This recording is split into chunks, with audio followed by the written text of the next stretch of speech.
Hey everybody, I am Joe Tobias and I'm a wedding and nonprofit photographer based in Seattle, Washington. And this last fall I got to go to Nepal with Heifer International, an organization I've worked with a few times in the past. And the first time I went with them, I was in Peru and I made daily vlogs along the way. And then I went to Bangladesh with them and I had really high hopes of making like a big overarching vlog, but some stuff happened and it couldn't happen.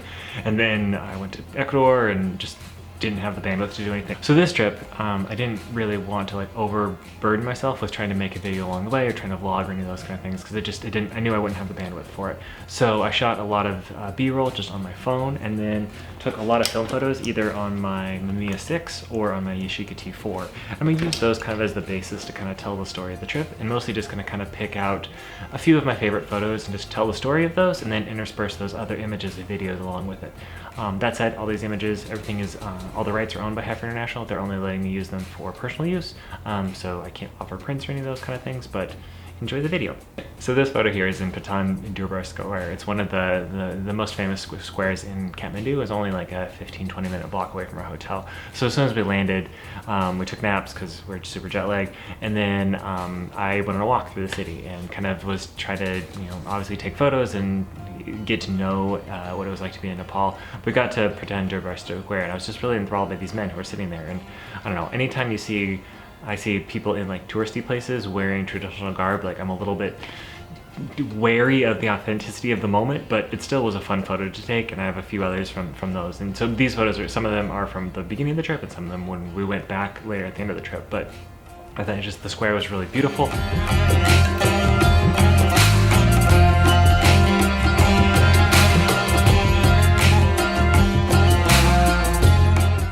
So I just love the joy of the woman's face in this photo. This is from our first day of interviews and work.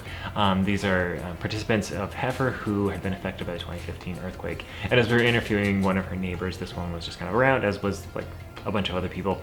And she just was the life of the party. And I swear, just made everybody laugh the whole time. Like even as somebody who doesn't speak the language, I just was laughing along with them.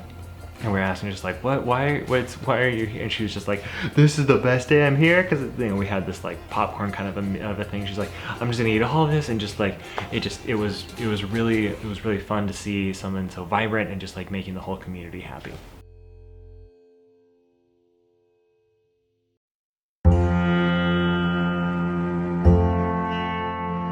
I absolutely love this portrait here of this woman named Dawn Kamari Mato. This is one of the Heifer participants, and we'd gone to visit them because they were using like a new app-based service to figure out how much goats were worth to see when they should bring them into market or if they should hold on to. It's interesting. But as we were there and they were touring the farm, there was this giant pile of hay. We're like, please tell us about this pile of hay because it is larger than you. And it had just been the end of the rice harvest, and so they go through, they cut off the rice, and that's what they use to harvest rice for. But the rest of the stalks they keep, and then they dry that out, and that's what's used for fodder and giving to animals and stuff like this. And so this giant pile of rice is sitting in the street and it's drying. And it was kind of funny because those kind of piles were everywhere. Everywhere across the country, they'd be in the middle of the street, they'd be in people's houses, just like wherever you can make the pile big enough to actually to let it dry out. And we're like, well, how long did this take? She's like, about 45 minutes. And so I'm just like, I love this portrait of her, just the badass that she is standing there in front, just like that. And this is a pile that's twice as big as me, and I did it in 45 minutes. I don't think I can mow my lawn in 45 minutes.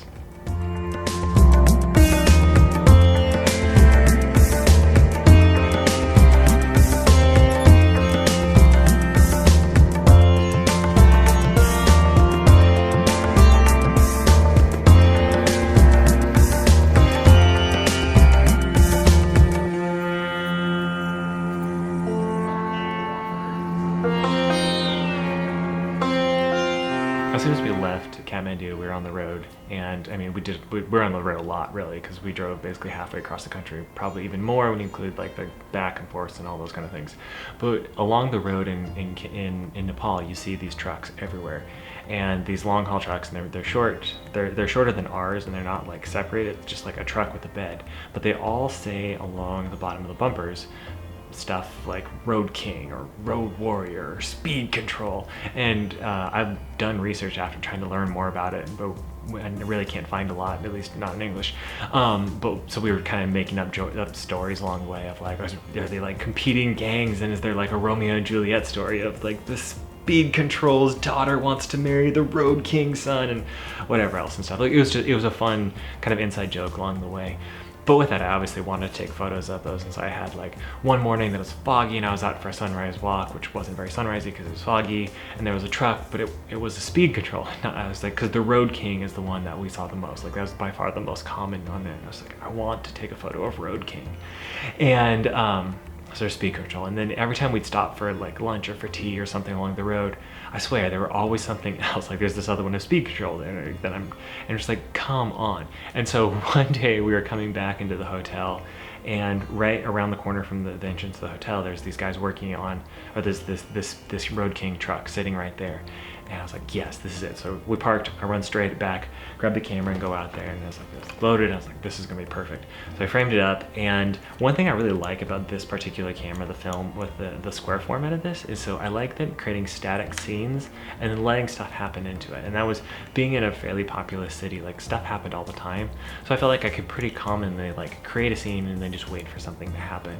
And so that's really what I wanted on this one, is I wanted a photo where I would have that interaction.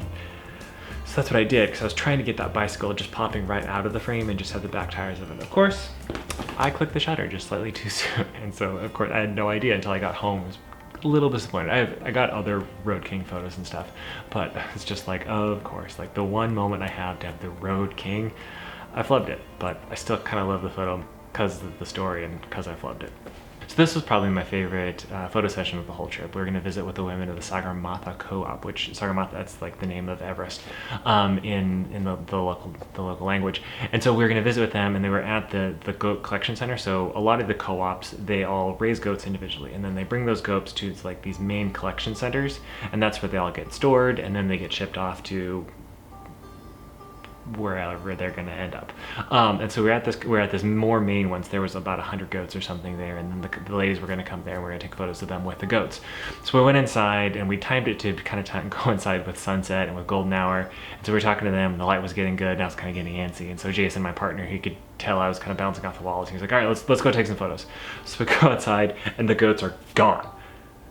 What just happened? And like it turned out the hands had like put them away and for the night, and so we're like, guys, we need those goats. We need those goats back out. So we brought the goats back out, but it threw me off a lot. And so like I wasn't in my best photo headspace, because I was like, this couldn't figure out how to do things, and the light wasn't falling in the direction that I thought it would, and all those kind of things. So I was kind of struggling with the goats, and so I went with the women. We were standing over, we were going to take portraits of each individual woman, kind of holding goats, kind of trying to get some kind of hero shots like that.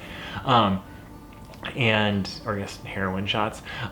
So we're over there and we're trying to get these group shots, and they were really stoic, which is totally normal. That happens all the time in this kind of photography, just because people aren't used to having a white guy from the other side of the world show up and shove a camera in their face, which is completely reasonable.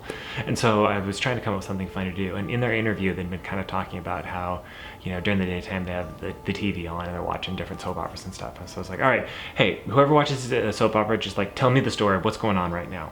And they lost it. They thought that was like, why are you asking that? And it just opened everybody up. They thought it was the funniest thing to have me there asking them about the storyline of their favorite soap operas, and like to the point like they couldn't hold it together. Like I never heard anything about soap operas because they were laughing so hard. And so as we just worked through the rest of the session, it just was this, it had gone from like being really stoic, hard to break, just being open and joyful and laughter, and just to see the relationship these women had together, and the way that they could help each other move out of poverty and to move on was really beautiful to see. And so we moved out into the middle of this rice paddy right as the sun was going down. The whole sky's pink, and they're just kind of wandering, all hold hands like this and just laughing together. And it was one of my favorite, it's really some of my favorite moments I've ever had as a photographer. I'm just really glad these photos came out.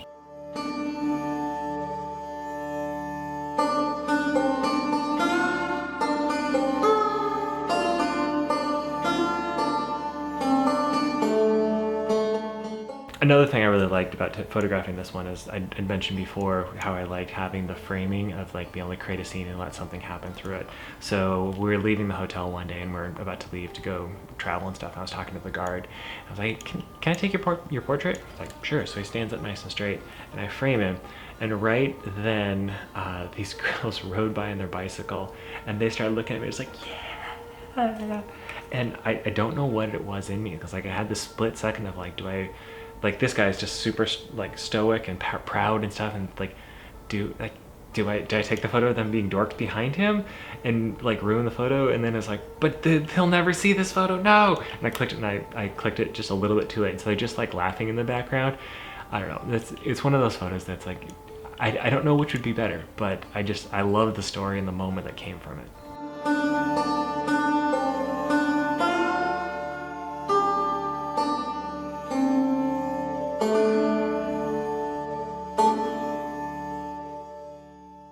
So the next two photos are of husband and wife, Gandhar Girti and Rudra Bhattadur, and they, when they were younger, were basically conscripted into like a Maoist rebel group. And this was, you know, a while back and stuff, during a kind of a civil unrest period within Nepal, and they were forced to work for them. She wrote songs, like propaganda songs, he did all kinds of other work, and then that's where they met. And eventually they escaped, but they also kind of didn't know how to stay underground and to not be involved in this, and they tried to like walk the line between the two, and eventually things settled down and they moved into this house. And so when we visited them, they had 50-ish goats, and they had just built a new house. It was really just beautiful to see the relationship that they had, and then also just the success that the goat rearing had provided for them. And so these portraits of them in and around their house were really special. I love this one of Gerta here with the marigolds as she's tending those in their backyard. There's a few other of them around and stuff. And then also this one of Raga here within the house that they just finished build, and the light just felt so nice. Like I just was, as soon as I saw that house and saw this framing, I just was really excited to be able to make this photo, and knew that this would turn out in a really interesting and pleasing way, and just like to use the natural light to sculpt around them, to use the house, the forms that they'd been building in a way that would create something really unique. And I took ones both of just him and then also ones of the family, but especially the ones of him. I feel like with ones with both of them, just like he's taller and so the light doesn't hit his face quite as nicely, but these ones of just him, it's just falling so pleasingly, and it's framed so nicely. I'm really happy with these photos. They're some of my favorites from the trip. So a lot of these trips, the way that we do it is we show up to a place, and Jason first sits down and talks to people and interviews them, and here's the story. And I listen to parts of those and stuff, but they can be 2-3 hours long, and that's a long time for me to sit, not just because I'm, you know, I like to move, but also just it's one of the few moments where I can kind of go and explore and be in communities in ways and take photos that I might not have time to do otherwise, because once we're on, I'm kind of like the center. Then it's time to do portraits and time to tell the stories of whatever they've been talking about. So during one of the sessions, Jason was talking to a veterinarian in her shop, and I just started wandering on the street, and I took a few other photos and portraits of people like interacting on the street and stuff. But I came to this guy who was just working on his rototiller, and I love the light. I love his expression here. It's like I had the Mamiya here. I was like, can I take a photo? He's like, yeah, sure, go for it.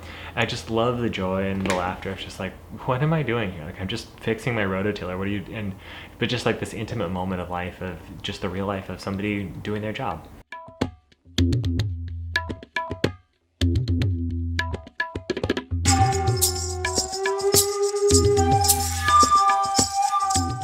So towards the end of the trip, we were doing some errands in the middle of the day, kind of like during lunchtime and stuff, and they weren't things that I had to have any part in. And so I just stood by the side of the road, and I've learned that because I look like I do, I stand out. And early in my international career, I think I tried a lot more to not stand out, but in the end, like, I'm gonna stand out because I look like I do, and I am who I am. And so I just kind of like let things happen. And it was interesting and just like watching for interesting things to happen on the street in front of us. And so there were cars, there were bikes, there were people that came by, there was horses. It's like a dude riding the cart like with his horse and stuff. And they're fun photos, just seeing like life happen in front of us. And some people came through and wanted to talk to me. One guy was just like, hey brother, yeah, what's up man?